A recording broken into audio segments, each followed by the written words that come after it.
Last April 15th, there was a political ad running all over, I don't know, maybe all over the country because I live in Canada, Prince Edward Island, from Manhattan.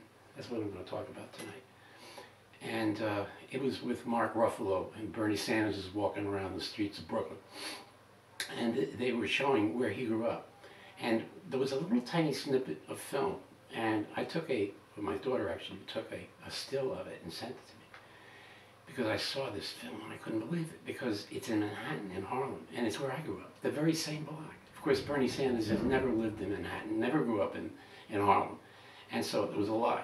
I tried to send it to some people, but nobody picked up on it. Anyway, it's not important because he's a Marxist. That's what I want to talk about. This is where I grew up. This is the street. This is around either from 1959 to 1961. I'm doing that because of the cars. I'm not sure, but this looks like a Ford Falcon. I think that's 1961, but I'm not really sure because that background. This is 107th Street. This is Manhattan Avenue going this way.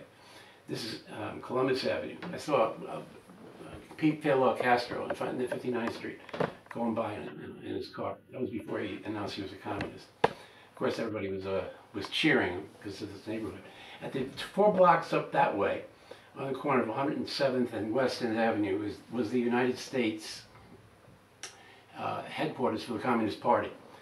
This block here, one that, if you've Manhattan Avenue, and right about here would be Central Park West and Central Park. 4 blocks up there is Riverside Drive.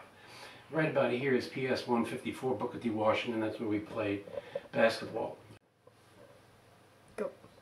Yeah, I grew up right here on the first floor of 64 West 107th with my 2 brothers, my mother and father.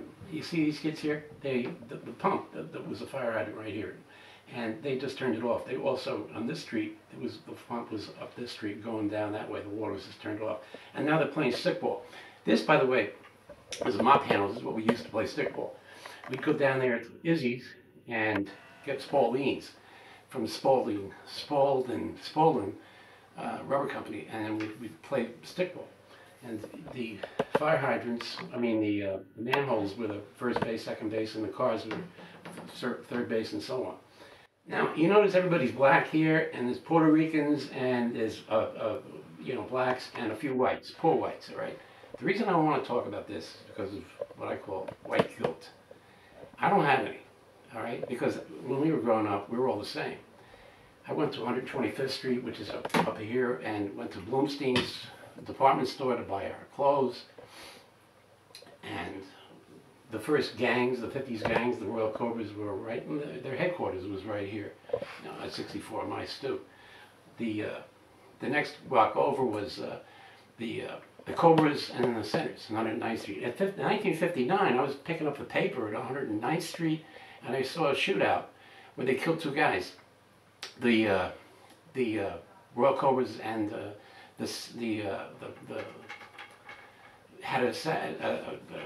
attacked the assassins. Sergio Quinones and another guy named Lopez were killed.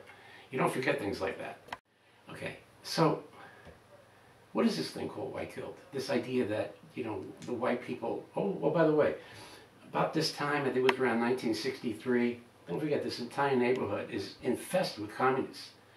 Susan Sontag, she comes to New York from Hollywood and starts teaching at Columbia. She said, the white race is a decay on human society, on society. And look at 50 years later what we got. We got the whole black population, Black Lives Matter, which is a Marxist organization. It was founded by Marxists. We have a Marxist president. He even admits it in his book. Hillary Clinton, she's a Marxist. She wrote her paper in college, which she tried to hide at Wellesley, and it was dedicated to Saul Alinsky, Rules for Radicals, who dedicated his book to Lucifer, believe it or not.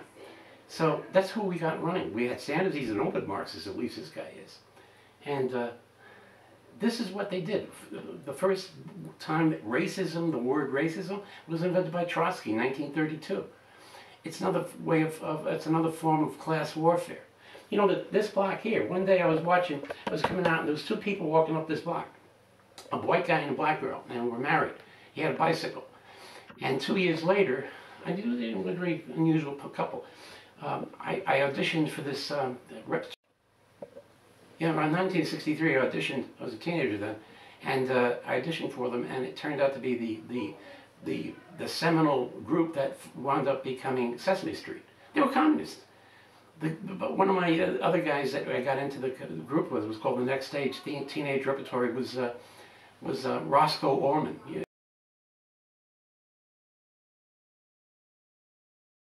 If anybody remembers Roscoe, he was one of the hosts on Sesame Street.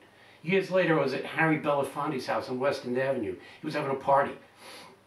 I'm telling you, everybody there was all Sesame Street writers, and they had money. I went to East Hampton. They all had houses out there. This is public property. Harry Belafonte, worth $50 million, living, with I think 18 rooms down there, and a Marxist. He's the one who brought Obama's father to this country. Him, Percy Sutton, and Sidney Poitier. By the way, Hector Elizondo, the actor,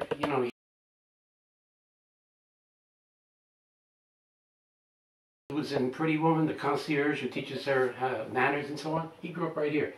Best athlete I ever saw, best coordinator. The Yankees wanted to sign him, but he became an actor instead. And you should see that guy hit a ball. Anyway, we played on Riverside Drive up here, about 4 or 5 blocks up this way. We played in Central Park. We were all together. And I'm telling you, the communists on the Upper West Side were the ones that started all this racism bullshit. And it spread. And, everybody in this country is so afraid of being oppressed. The blacks from, I've seen anybody discriminated against in my life in New York City, where I grew up. In fact, if you were black or Puerto Rican, and one of my best friends, actually my best friend, he was black, I got him out of the public school into the Catholic schools. And he went from the Catholic schools, and everybody helped him. Everybody gave this guy everything. And he never even went to class. He went to City College, and he became the head of the Board of Education. And I never saw this guy go to class, just like Obama. Started going downhill in 1965. What was it? It was the Vietnam War. By the way, most of the kids that grew up with me went to Vietnam, and they didn't make it. If you had a student deferment, if you went to a college, you could get a student deferment. So that's how fair things were. And of course, the kids on the campus, they're protesting the war, but they weren't, going to sign up. By the way, I wanted to tell you, this is very important for me to make this point, especially because I want to talk about the media too. I worked at ABC News down around 67th Street when Frank Reynolds was the network anchor.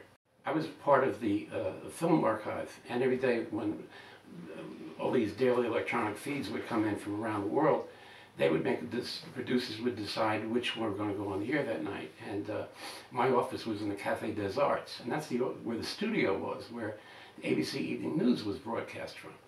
And one of my jobs at that time was to bring the New York Times and the Wall Street Journal, plus all the teletype that had been ripped off, and put it on Frank Reynolds' desk, who spent most of the time from 12 o'clock to airtime drinking martinis with Av Weston, who was the head of ABC News.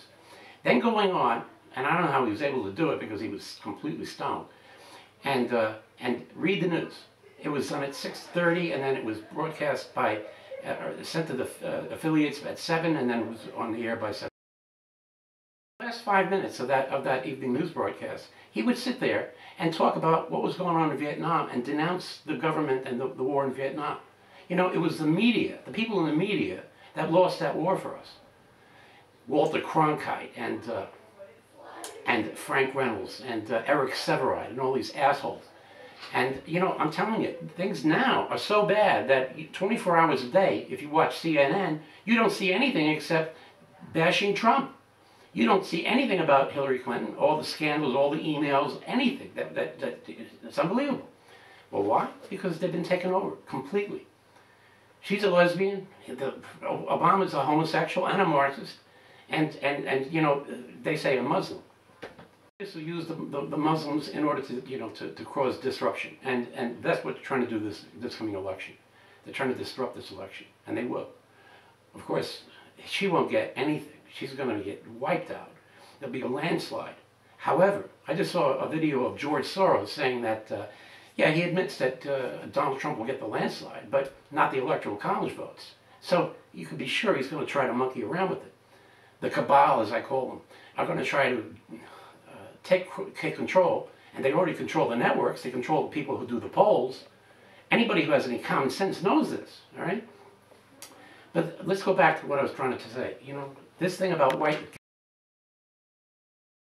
By the way, you can check this picture out on my Facebook page, Don Wright, and I keep it up as my background picture.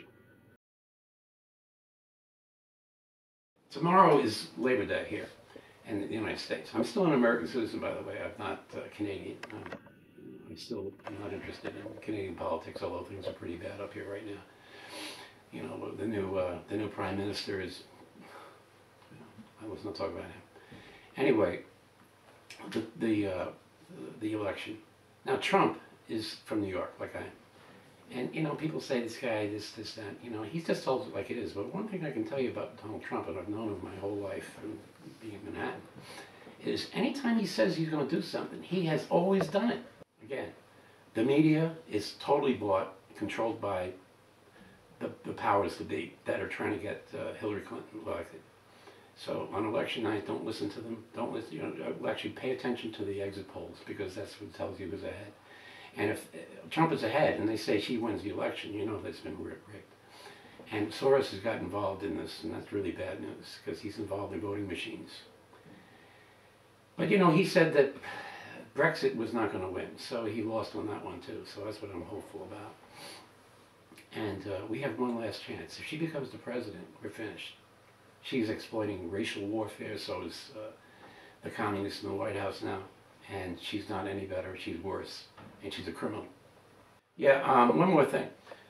When Obama was living in the Upper West Side, going to Columbia, as they say, although no one ever remembers him in class, he was living up here on 108th Street with his boyfriend. You ever see that picture of him holding hands on the couch with this Arab, you know?